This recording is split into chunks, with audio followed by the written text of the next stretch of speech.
Yes, ang ating bida today sa ating hulaan yun ay ang gwapong middle-aged actor na kasakasama raw ang kabitsyong na manager sa Hawaii. O, di ba? Middle-aged, ibig sabihin edad-edaran. So, not so old, not so young. Ano sila?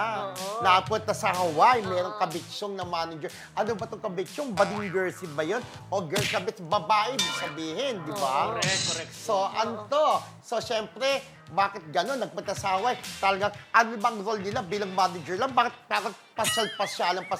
May ay bye-bye pa siguro yung manager sa kabitsyon. Bading ba o matrona yung manager? Parang piling ko matrona, edad-edaran, Ay, babae ganon. na yun, di ba? Etong middle-aged actor, gwapo pa rin, di ba? Pero alam mo, talagang lapitin yan ng mga ano eh. Kung tama yung nasa utak ko, yung utak ko, parang lapitin yan talaga ng mga ano. Matrona at ng mga bading edad, jersey. Oo, ganon. Ganon? Kasi Walang gwapo. clue?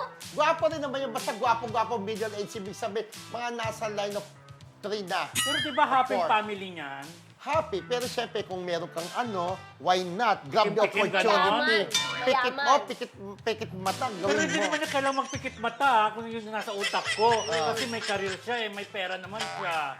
Hindi ko alam. Kaya syempre, di ba, may mga kanya-kanyang dala kung bakit kailangan mo pumatol sa hindi mo dapat patulan, di ba? O, Sa kasi bag- kahit na may trabaho yung aktor na yon, parang easy money. Hmm. May mga Okay. kakilala tayo na parang gusto nila na easy money eh. Bigay na lang ng bigay. Saka baka yummy-yummy rin ang matrona. Oo, Mas pwede ano, rin, di ba? Pwede rin naman. O kahit may edad na yung ano, kung may pagkayami, di ba?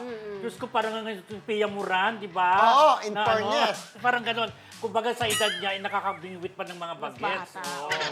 Correct. Tama. So, hulaan niyo po to kung sino ang middle-aged actor na kabitsina ng kanyang manager. Actually, minsan may mga nangyayari din o kadalasan, minsan yung mga road manager na chino-chorba naman ng mga ano nila, ng alaga nila, may mga gano'n, di ba? Kaya alam mo, sa Nangyayari. mga out of time, binabawal na raw ngayon yung ano eh.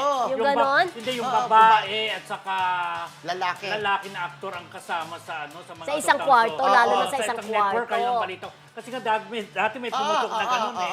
Subjuntis, di ba? Nag-juice, oo. parang Kasi ganon. pag nandun na sa loob, yung artist ang lalaki, talent, yung road manager ay baba, inom-inuman. Pag inom-inuman, Nakakalimot sa sarili. Nakakalimot. Siyempre, itong lalaki na to, tang-Elia factor din, di ba? Babae na rin, chorban is chorban. Eto naman, artista, At saka papatulan lalo niya. na maganda rin naman, Oo. yung modelo rin naman ng road manager. Papatulan Yes. mo, di ba? At marami tayong mga kilalang artista Correct. na di ba? Tumitim-tikim. Tumitikim-tikim, di ba? Lalayo pa ba tayo? Ayoko na magpangalan. Dahil di ba? parang yung close friend nyo dati. Di ba?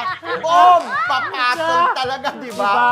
Parang Saka yung feeling isang misis, ano, parang feeling misis yung ano yung Pe- madikila. pero yun naman kasi, yung PA naman na yun, yung mga nag-iilusyon. Oo. Ah, okay. Pero di ba yung isang kakilala natin na galing sa isang reality show, Okay. nangyari naman talaga yun, di ba? Kung kilala nyo, di ba? Yung galing sa reality show, Oo. na may nangyari sa kanila ng Oo. kanyang assistant at na Oo. buntis, Na di ba? buntis, oo. Yun, nangyayari talaga yun. Kasi sa silang totoong dalawa buhay. kasama sa kwarto. Nung Oo. nag-out of town, itong si aktor. Oo. Diba? Oo. Ganun, So, tama. totoo yan. Totoo po yung blind item na yan, di ba? Correct. Pwede.